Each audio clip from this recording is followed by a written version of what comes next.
ఈరోజు విద్యార్థులు అమ్మఒడి లేకుండా ఇబ్బంది పడుతుంటే చదువుకున్న పిల్లలకి ఉద్యోగాలు ఇస్తాం లేదా నిరుద్యోగ భృతి 3000 ఇస్తామని చెప్పి మోసం చేసి అధికారంలోకి వచ్చాక ఈరోజు మీరు చూస్తే ఏ విధంగా వాళ్ళందరికీ కాంట్రాక్ట్ ఉద్యోగాలు కానీ అలాగే అవుట్సోర్సింగ్ ఉద్యోగాల్ని ఎలా తీసేస్తున్నారో ఉన్న వాళ్ళని వాలంటీర్స్ని ఎలా తీసేశారో మనం చూస్తున్నాం. ఉద్యోగం ఇస్తా లేదా నిరుద్యోగ భృతి ఇస్తామన్న పెద్ద మనుషులు ఉద్యోగాలు ఇవ్వలేదు, నిరుద్యోగ భృతి ఇవ్వలేదు. 9 నెలలు అవుతున్నా కానీ ఆల్రెడీ ఉన్న అవుట్సోర్సింగ్ ఎంప్లాయీస్ని అలాగే కాంట్రాక్ట్ ఎంప్లాయీస్ని వాలంటీర్స్ని లక్షలాది మందిని తీసేసి వాళ్ళ కడుపు ఎలా కొట్టారో ఈరోజు అందరూ కూడా గమనించాలని కూడా ఈ సందర్భంగా తెలియజేసుకుంటున్నాను. ముఖ్యంగా ఉద్యోగస్తులు చంద్రబాబు నాయుడు వస్తే ఏదో చేసేస్తాడు అని దేవుడు లాంటి జగనన్నని ఈరోజు ఓడించడానికి కంకణం కట్టుకున్నారే. మరి 9 నెలలు అవుతుంది. ఈరోజు మీకు డిఏ లేదు, ఐఆర్ లేదు, కనీసం పిఆర్సీ కూడా లేదు. చంద్రబాబు నాయుడు అబద్ధాలు చెబితే చాలా కమ్మగా ఉంటాయి, నమ్మి ఓటేశారు. పోనీ మొదటిసారి ముఖ్యమంత్రి కాదు కదా చంద్రబాబు నాయుడు. గతంలో 3 సార్లు ముఖ్యమంత్రిగా చేసినప్పుడే ఇచ్చిన వాగ్దానం ఏ రోజు నెరవేర్చడు, అన్ని వర్గాల వారిని ఎలా అవమానించి మోసం చేస్తాడో తెలిసి కూడా మళ్ళీ ఆయన్ని నమ్మి ఓటేసిన మిమ్మల్ని చూస్తే నాకు జాలేస్తుందని కూడా ఈ సందర్భంగా తెలియజేసుకుంటున్నాను. ఎందుకంటే ఏదైనా చెయ్యగలిగితే అది జగనన్న చేస్తాడు, జగనన్న చేయలేకపోతే ఏ ముఖ్యమంత్రి చేయలేడు అని అనేక ప్రెస్ మీట్లో నేను చెప్పడం జరిగింది. ఎందుకంటే జగనన్న మనసున్న నాయకుడు. ప్రతి మనిషికి మంచి జరుగుతుంది అంటే ఎంత దూరమైనా చేయటానికి ముందుకు వెళ్ళే వ్యక్తి. మరి ఇన్ని వెల్ఫేర్స్, ఇన్ని డెవలప్మెంట్స్, ఇన్ని ఉద్యోగస్తులకి రెగ్యులరైజ్ చేసిన వాళ్ళు ఏదైనా 1-2 చేయలేకపోతే అది ఎందుకు చేయలేదని ఆలోచించి మళ్ళీ ముఖ్యమంత్రి అయిన తర్వాత అయినా మాకు చెయ్యండి అని చెప్పి రిక్వెస్ట్ చేస్తుంటే ఈరోజు ప్రజలు బాగుంటారు, మీరు బాగుంటారు, ఈ రాష్ట్రం కూడా అభివృద్ధి వైపుకు పరుగులు తీసుంటుంది.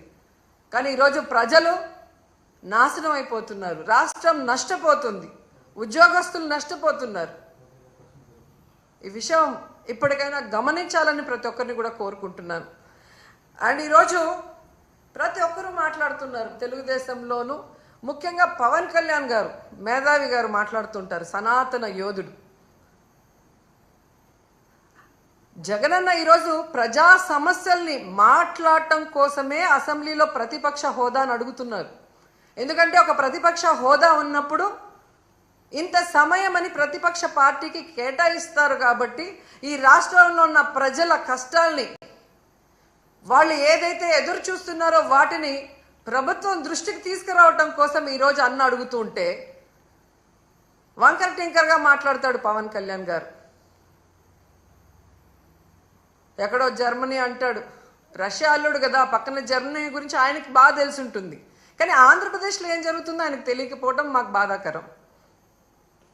నేను హైయెస్ట్ సీట్స్ గెలుచుకున్నాను కాబట్టి అసలు ప్రతిపక్ష హోదా నాకుండాలి అన్నాడు. సంతోషం, నువ్వు ప్రతిపక్ష నాయకుడిగా ఉండి చంద్రబాబు నాయుడు చేసే తప్పుల్ని నిలదీస్తాను, ప్రజల పక్షాన ఉండి పోరాటం చేస్తాను అంటే వెంటనే మీ డిప్యూటీ సీఎం పోస్టుకి రాజీనామా చేసి ప్రతిపక్ష హోదా తీసుకొని ఎదురుగా కూర్చొని ఆయన చేసే తప్పుల్ని ఎత్తి చూపించండి. ఆ పని మీరు చేయలేరు కదా. చంద్రబాబు నాయుడికి కష్టం అంటే డైవర్షన్ పాలిటిక్స్ చేస్తారు, చంద్రబాబు నాయుడు గారికి కష్టం అంటే రోడ్డు మీద పడుకుంటారు. కానీ ఈ రాష్ట్రంలో ఆడపిల్లలు రేప్ అవుతున్నా, మర్డర్ అవుతున్నా, విద్యార్థులు రోడ్ల మీదకి వచ్చి చెప్పులతో కొట్టుకుంటున్నా, వాళ్ళకి జరిగిన అన్యాయానికి మీరు హాస్పిటల్ బెడ్ మీద పడుకొని ఏమీ విన్నట్టు ఉంటారు. ఎన్నికల ముందు మీ స్పీచ్లో ఆవేశంగా మీరు చెప్తుంటే నిజమని నమ్మిన వాళ్ళు ఈరోజు వాళ్ళ చెప్పులతో వాళ్ళు కొట్టుకుంటుంటే అయినా మీకు అర్థమవుతుందంటే అది కూడా అర్థం కాకుండా మళ్ళీ జగనన్నను బ్లేమ్ చేస్తున్నారు. మీకు నిద్రపోయినా, మెలుకున్నా, అసెంబ్లీకి వచ్చినా, బయటికి వెళ్ళినా ఎప్పుడు జగన్ జగన్ జగన్ జగన్ని ఎలా తిట్టాలి, జగన్ మీద ఎలా దుమ్మెత్తిపోయాలన్న ఆలోచన తప్ప మరొకటి లేదా? 9 నెలలైంది మీరు అధికారంలోకి వచ్చి.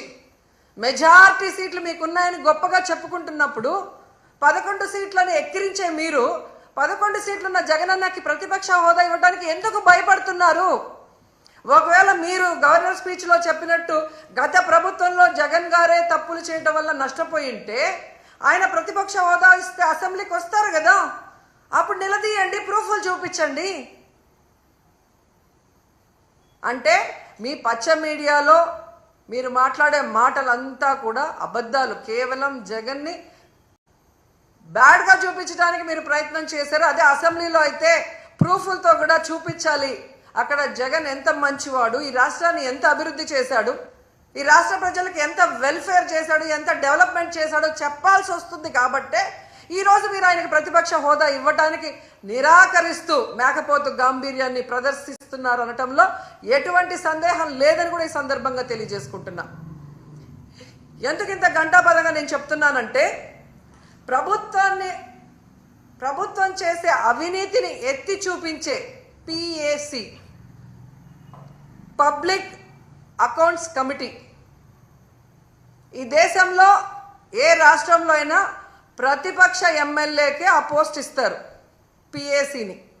అలాంటి పోస్ట్ కూడా ప్రతిపక్ష ఎమ్మెల్యేకి ఇవ్వకుండా దొంగదారిన మీ ఎమ్మెల్యేకి మీరు ఇచ్చుకున్నారు అంటే మీ అవినీతి ఎంత పెద్ద ఎత్తున జరిగింది. అది బయట రాకుండా ఉండటం కోసం దొంగదారిలో మీ ఎమ్మెల్యేని, పిఏసి చైర్మన్ని మీరు ఎలా చేసుకున్నారో అందరూ కూడా గమనిస్తున్నారన్న విషయాన్ని తెలుసుకోండి. ఎందుకంటే దేశంలో ఏ రాష్ట్రంలో లేనటువంటి విధంగా ఈరోజు ఈ పిఏసి చైర్మన్ని మీరు తీసుకోవటం అనేది చూస్తుంటే, గతంలో ఎక్కడో విన్నాను తాలిబన్ల పాలనలో మాత్రమే ఇలా జరిగిందని, తర్వాత నారా చంద్రబాబు నాయుడు గారి పరిపాలనలోనే ఇలా జరిగింది అనేది చరిత్రలో చరిత్రహీనుడిగా మీరు నిలిచిపోతున్నారని కూడా ఈ సందర్భంగా తెలియజేసుకుంటున్నా. అండ్ ముఖ్యంగా మీరు చూస్తే ఎంత విచిత్రం అంటే, అసెంబ్లీకి TV9 రాకూడదంట, NTV రాకూడదంట, 10TV రాకూడదంట, సాక్షి రాకూడదంట. వీళ్ళకి భజన చేసే భజన పచ్చ ఛానళ్ళు మాత్రమే అసెంబ్లీకి రావాలి అనుకుంటున్నారు. అంటే వీళ్ళ మీడియాలో వీళ్ళు వండి వార్చిన అబద్ధాలనే అందరూ చెప్పాలి, లేదంటే రానివ్వము అని వీళ్ళ రెడ్ బుక్ రాజ్యాంగం ఈరోజు మనకి స్పష్టంగా కనిపిస్తుంది. అంటే వీళ్ళు చేసే అవినీతి ప్రజల దృష్టికే పోకూడదు అని ఛానళ్ళని కూడా బ్యాన్ చేసే విధంగా ఈ రెడ్ బుక్ రాజ్యాంగంలో చూస్తుంటే, అసలు ఈ రాష్ట్రంలో వీళ్ళని చేసే తప్పుల్ని ఎవరు కూడా ఎత్తి చూపించకూడదు, చూపించే వాళ్ళు ఎవరిని కూడా మేము సహించమనేది స్పష్టంగా అర్థమవుతుంది.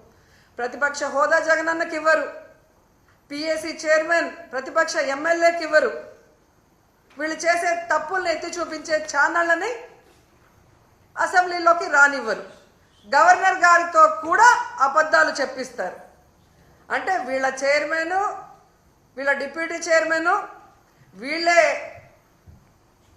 సీఎం, వీళ్ళే డిప్యూటీ సీఎం, అంతా వీళ్ళ భజన బ్యాచ్, పచ్చ ఛానల్. అంటే ఏ విధంగా ఈ రాష్ట్రంలో ప్రజల్ని ఎన్నికల ముందు మభ్యపెట్టారో